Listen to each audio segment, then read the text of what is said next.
Essa diferença de nomeação era acompanhada por uma nítida diferença de classificação das figuras em GRUPOS, iguais ou semelhantes. Para os camponeses mais tradicionais, a semelhança concreta era o modo de agrupamento dominante. Assim, eram considerados semelhantes por serem ambos armações de janela, e eram ambos relógios, mas não apresentavam qualquer semelhança. Interessamo-nos particularmente pelo fato de nossos sujeitos rejeitarem nossas sugestões que pares como eram semelhantes.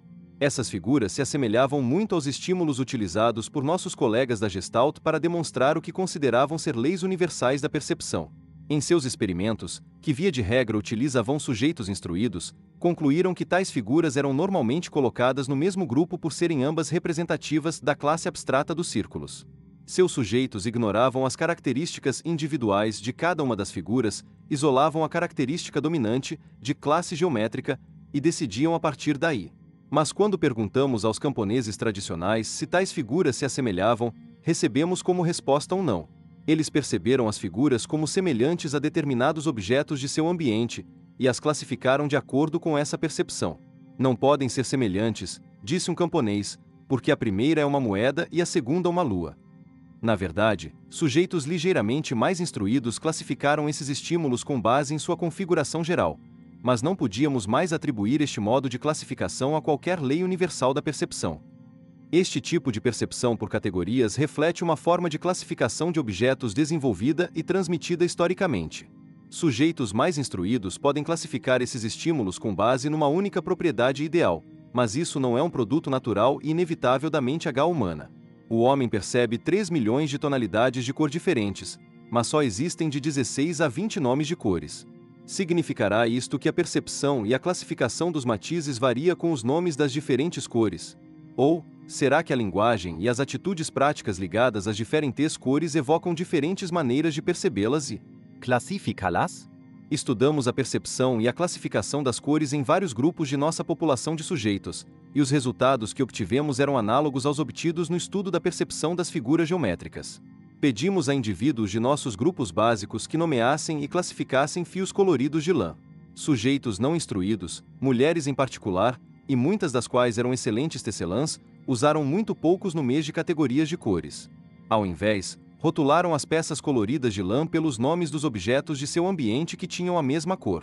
Por exemplo, chamaram vários tons de verde pelo nome de diferentes plantas: a cor da grama na primavera, a cor das amoreiras no verão, a cor das ervilhas novas. Quando se pedia a esses sujeitos que agrupassem os fios de cor semelhante, muitos recusaram imediatamente, afirmando que cada fio era diferente.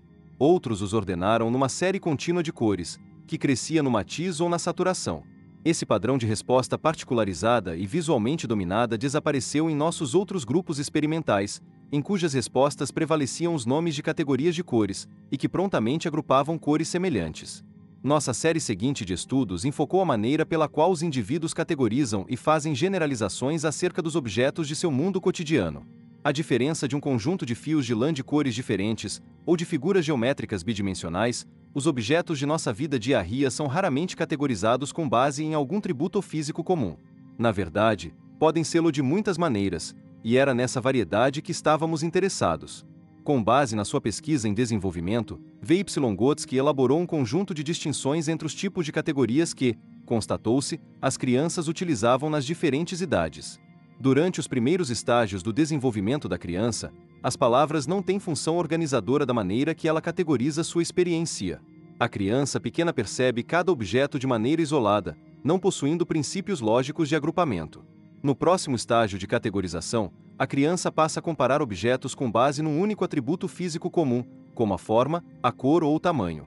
Mas, fazendo essas comparações, a criança logo perde de vista o atributo originalmente escolhido para a classificação e escolhe outro atributo. Como resultado, frequentemente associa um grupo ou uma corrente de objetos que não refletem qualquer conceito unificado. Na verdade, a estrutura lógica desses agrupamentos frequentemente reflete uma família, na qual determinado indivíduo é incluído como filho de uma figura central, outro como esposa, e assim por diante. Esse tipo de estrutura de grupo pode ser detectado quando os objetos são incorporados a uma situação geral, na qual cada um participa individualmente. Um exemplo de tal agrupamento seria uma refeição, na qual a cadeira é usada para sentar-se à mesa, uma toalha usada para cobrir a mesa, uma faca para cortar o pão, um prato para colocar o pão, e assim por diante.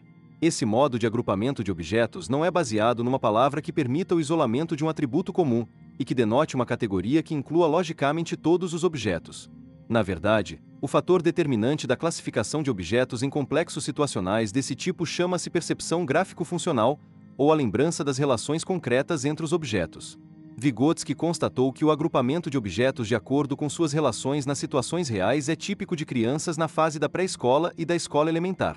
Quando as crianças atingem a adolescência, não fazem mais generalizações com base em suas impressões imediatas. Ao invés, classificam isolando determinados atributos dos objetos. Cada objeto é colocado a uma determinada categoria, sendo relacionado a um conceito abstrato. Depois de estabelecerem um sistema para incluírem diversos objetos numa mesma categoria, os adolescentes desenvolvem um esquema hierárquico conceitual, que expressa graus cada vez maiores de semelhança. Por exemplo, uma rosa é uma flor, a flor é uma planta, a planta é parte do mundo orgânico. Uma vez efetuada a transição para esta modalidade de pensamento, a pessoa passa a enfocar primordialmente as relações categóricas entre os objetos, e não a maneira concreta pela qual eles interagem em situações reais. E fácil compreender que as leis que governam esse tipo de pensamento taxonômico diferem inteiramente do processo que ocorre quando uma pessoa faz generalizações com base na experiência concreta. O pensamento categórico não é apenas um reflexo da experiência individual, mas é uma experiência coletiva que a sociedade pode veicular através de seu sistema linguístico. Esse uso de critérios sociais amplos transforma o processo de pensamento gráfico-funcional num esquema de operações lógicas e semânticas, nas quais as palavras tornam-se a principal ferramenta de abstração e generalização. Já que toda atividade se enraiza em operações gráficas, práticas, passamos a acreditar que o desenvolvimento de um pensamento taxonômico e conceituais se apoiaria nas operações teóricas que a criança aprende a efetuar na escola. Se o desenvolvimento do pensamento taxonômico dependesse da educação formal, esperaríamos encontrar formas taxonômicas de abstração e generalização só naqueles indivíduos adultos que haviam sido expostos a algum tipo de educação formal. Como a maioria de nossos sujeitos havia frequentado muito pouco, ou nada, a escola, estávamos curiosos acerca dos princípios que empregariam para agrupar os objetos encontrados na sua vida cotidiana. Quase todos os sujeitos ouviram atentamente as instruções e lançaram-se com muita disposição ao trabalho. Mas, mesmo no começo, eles frequentemente passavam a escolher objetos que se adequassem a um propósito em especial. Em outras palavras, rejeitavam a tarefa teórica e a substituíam por uma tarefa prática. Essa tendência tornou-se aparente logo no início de nosso trabalho, quando os sujeitos começaram a avaliar objetos isolados e a nomear suas funções individuais. Por exemplo, este era necessário para realizar este ou aquele trabalho, e aquele para um trabalho diferente. Não viam necessidade de compararem e agruparem todos os objetos e classificá-los em categorias específicas. Ao longo das sessões, como resultado das discussões e das várias perguntas que fazíamos, muitos sujeitos superavam essa tendência. Mesmo assim, no entanto, tendiam a considerar a tarefa uma tarefa prática, de agrupar objetos de acordo com seu papel numa situação em particular, e não como uma operação teórica de classificá-los a partir de um atributo comum. Como resultado, cada um dos sujeitos agrupava os objetos de maneira idiosincrática, dependendo da situação gráfica particular que tinha em mente. Os grupos concretos que nossos sujeitos criavam com base nesse pensamento situacional eram extremamente resistentes à mudança.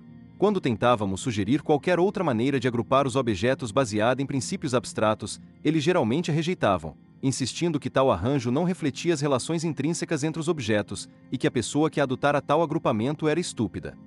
Em casos esparsos, consentiam na possibilidade de empregar um tal meio de classificação e mesmo assim o faziam relutantemente, convencidos de que isso não era importante. Só a classificação feita com base na experiência prática os tocava como sendo apropriada ou importante. O exemplo seguinte ilustra o tipo de raciocínio que encontramos.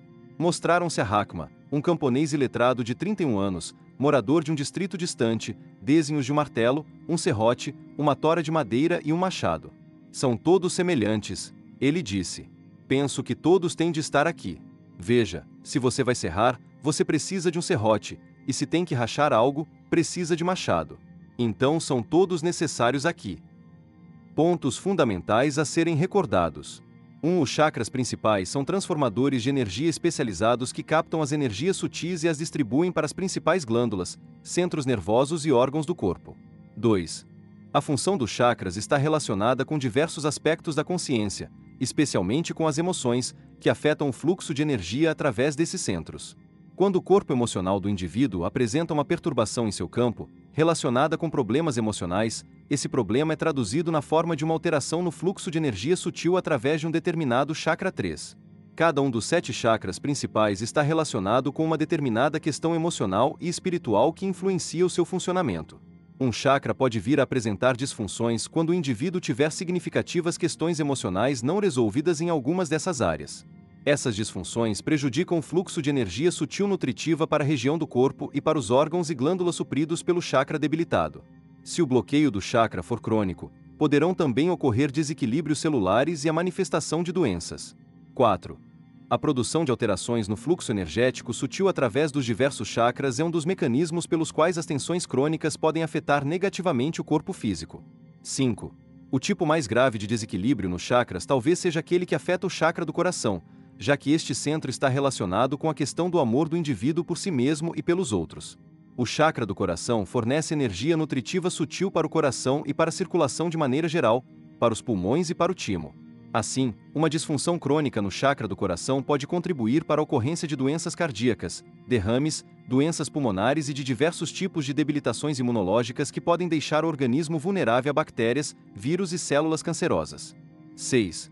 Como chakras fornecem energia tanto para os órgãos do feto em desenvolvimento como para os indivíduos adultos, os graves bloqueios emocionais não resolvidos remanescentes de vidas passadas podem às vezes provocar doenças congênitas relacionadas com fatores kármicos. Essas doenças kármicas podem ocorrer na infância ou se manifestar numa fase posterior da vida. 7. A meditação é um importante método de abertura, ativação e purificação dos chakras, especialmente quando praticado juntamente com formas ativas de visualização. 8. A base dos chakras armazena uma poderosa energia natural chamada Kundalini. A energia Kundalini tem o poder de ativar todos os principais chakras e de alinhá-los com os centros superiores, produzindo revelações e iluminação espiritual quando os chakras são abertos na sequência correta. A energia Kundalini é liberada naturalmente ao longo do tempo como resultado da prática diária da meditação. 9. Itzhak Bentov, o Dr. Lee Sanella e outros descreveram uma série de problemas físicos relacionados com tensões não resolvidas e também seus efeitos sobre o desdobramento natural do processo Kundalini. Eles denominaram essa perturbação orgânica de síndrome Físio-Kundalini. Embora seja observada mais frequentemente em praticantes da meditação, essa síndrome também pode manifestar-se de forma espontânea. 10. Bentov descobriu no interior do corpo um conjunto de oscilações serialmente afinado que se torna operacional durante a meditação. Através de um extraordinário sistema de feedback entre o coração e a aorta, as microoscilações do corpo produzidas durante a meditação são transformadas em estimulação eletroacústica de determinados circuitos cerebrais. 11.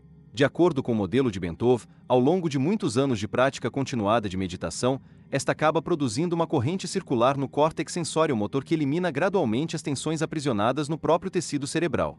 É provável que os sintomas experimentados pelos praticantes da meditação que apresentam a síndrome Físio-Kundalini sejam provocados pela remoção dessas tensões armazenadas no cérebro. 12. Com o tempo e a prática contínua de meditação formam-se novas vias neurais que previnem a reacumulação de tensões e promovem efetivamente a estimulação interna dos centros de prazer do cérebro.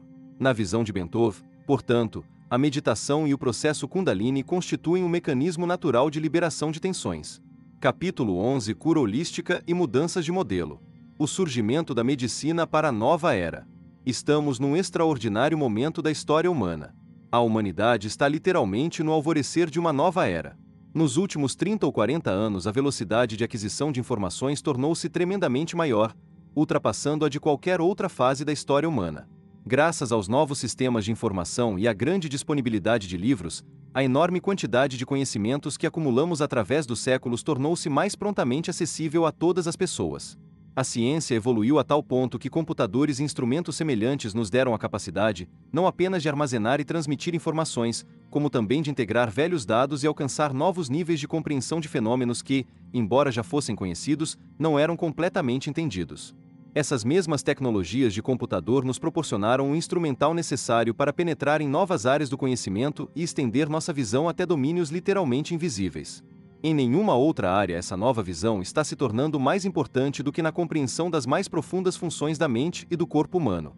Graças aos novos sistemas de diagnóstico por formação de imagens, tais como o microscópio eletrônico, o tomógrafo computadorizado e o aparelho de exploração por ressonância magnética, os médicos dispõem de novos instrumentos para explorar a anatomia e a fisiologia humanas. O mais importante, talvez, é que esses mesmos sistemas de formação de imagens estão começando a nos revelar novos fatos a respeito do funcionamento do cérebro, a sede da consciência humana. Pela primeira vez na nossa história, estamos prestes a compreender o funcionamento do cérebro humano e o modo como as estruturas neurológicas internas estão relacionadas com a expressão da consciência. Além do mais, nesta fase da história humana, os pensadores de diferentes disciplinas científicas começaram a sintetizar suas descobertas e a descobrir novas relações entre a química, a física e a fisiologia humana básicas. Ilya Prigogine, agraciado com o Prêmio Nobel, e outros pensadores pioneiros descobriram relações matemáticas que controlam o modo pelo qual muitos sistemas se comportam. A aplicação da teoria das estruturas dissipativas de Prigogine a várias áreas da ciência demonstrou a existência de fascinantes semelhanças entre fenômenos tão simples como o comportamento de reações químicas e tão complexos quanto a criação de uma ordem superior na organização neurológica do cérebro. Outros teóricos, entre eles o neurocientista Karl Pribram, também chegaram à conclusão de que descobertas no campo da física de lasers e da holografia podem nos proporcionar novas maneiras de compreender como o cérebro consegue armazenar informações. Descobertas realizadas em áreas da física de partículas de alta energia, relativas à subestrutura energética de toda a matéria, deram aos cientistas uma melhor compreensão a respeito da unidade subjacente à natureza e ao mundo físico. Como os seres humanos atuam por intermédio de um corpo físico, a descoberta de que a matéria é uma forma de energia congelada tem importantes implicações para a capacidade de a ciência compreender os detalhes mais complexos relacionados com o papel das energias sutis na fisiologia humana. Enquanto os pensadores modernos examinam todos esses dados científicos que se acumulam rapidamente, muitos cientistas começam a modificar seus pontos de vista a respeito do significado fundamental do homem como ser consciente e de sua posição no universo. Estão surgindo novas e radicais ideias de acordo com as quais os seres humanos são considerados a partir de pontos de vistas bastante diferentes daqueles condicionados pelas velhas ideias mecanicistas e reducionistas da física newtoniana. Os teóricos da física quântica e da holografia são apenas os primeiros de uma nova linhagem de cientistas que começaram a investigar alguns dos complexos relacionamentos energéticos entre as pessoas e o seu ambiente. Conforme foi exposto em muitos livros populares publicados na última década, estamos no meio de uma grande mudança de modelo na qual a antiga cosmovisão mecanicista dos pragmatistas newtonianos é substituída pela nova perspectiva de um universo holístico interligado imaginada pelos pensadores instantaneanos.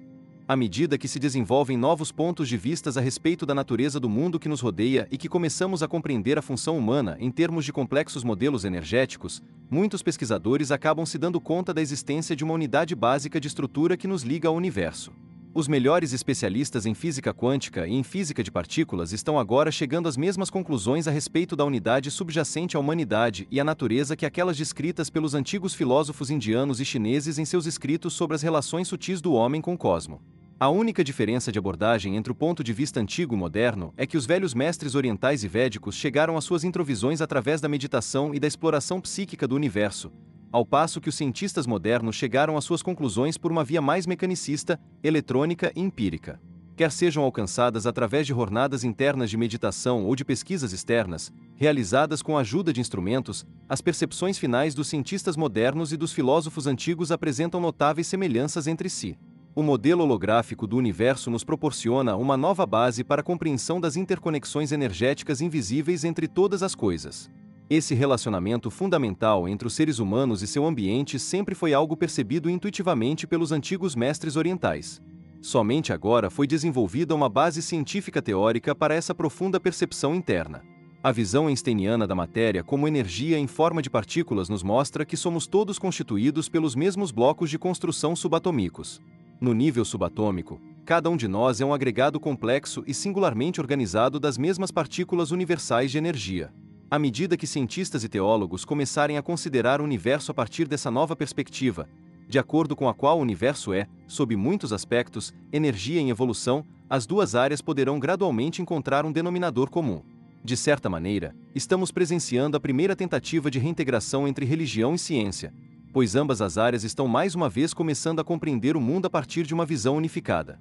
Todos os seres vivos e coisas inorgânicas são moldados a partir da mesma matéria existente em todo o universo físico. Os astrofísicos atualmente presumem que a matéria a partir da qual a Terra e seus habitantes foram formados provém de estrelas de segunda e terceira geração, semelhantes ao nosso próprio Sol.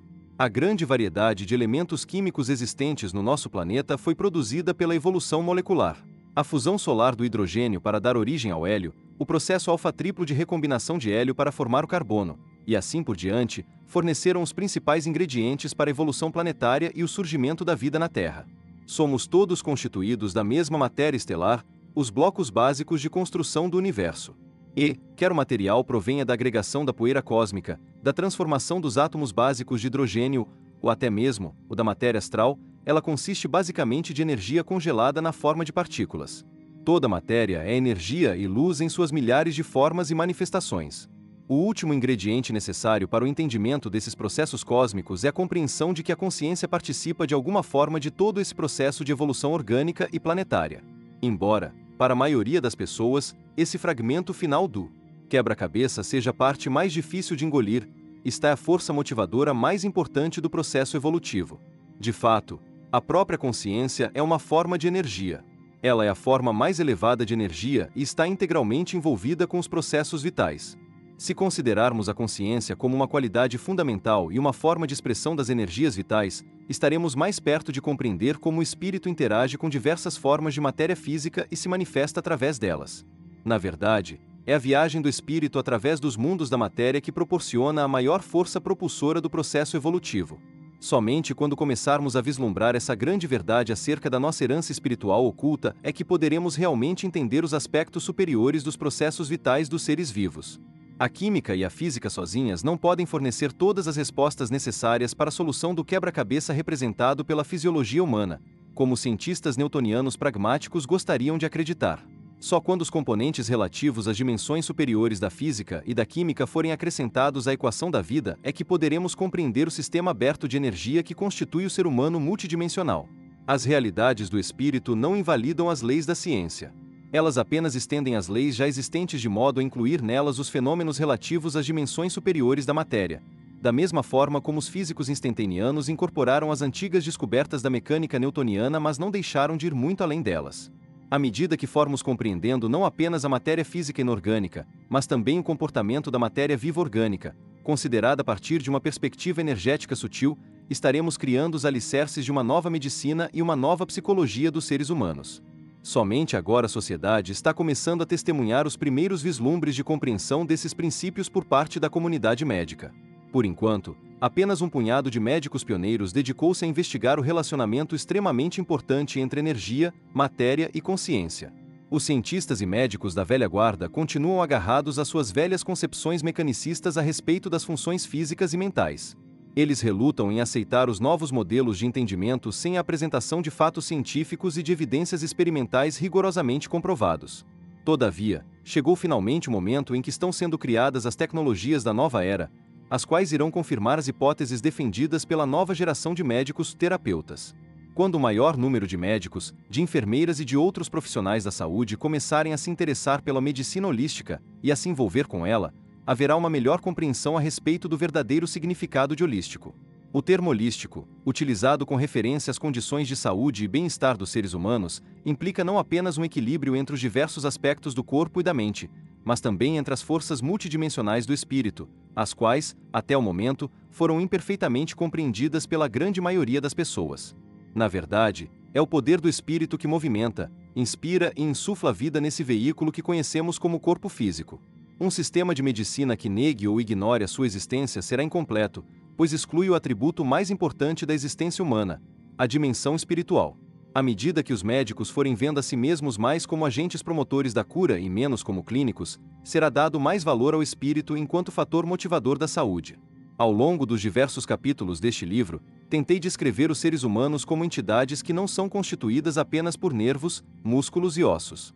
Nós somos seres multidimensionais de energia e luz, cujo corpo físico é apenas um dos componentes de um sistema dinâmico maior. Em outras palavras, os seres humanos são complexos mente um corpo e um espírito que existem num equilíbrio dinâmico contínuo com as dimensões energéticas superiores da realidade. Os tecidos que constituem o nosso corpo físico necessitam não só de oxigênio, glicose e nutrientes químicos, mas também das energias vibracionais superiores que conferem à estrutura física suas propriedades vitais e de expressão criativa. Essas energias sutis apresentam uma natureza hierarquizada e atuam a partir dos níveis superiores até se manifestarem no nível do corpo físico. As energias vibracionais superiores representam as estruturas organizacionais da consciência que utilizam o corpo físico como um veículo de expressão no nosso universo do espaço-tempo físico. Cada corpo e personalidade físicos é um prolongamento de uma consciência espiritual superior que procura evoluir através das experiências de aprendizado vividas na escola terrena da vida. A propensão do espírito para evoluir em direção a uma qualidade superior de consciência é a força motivadora que está por trás do sistema reencarnacionista.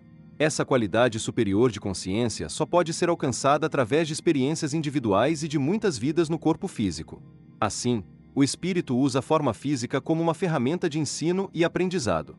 Embora o corpo físico possa ser transitório, o conhecimento e a experiência obtidos durante a fase em que o espírito ocupa a forma física são permanentes.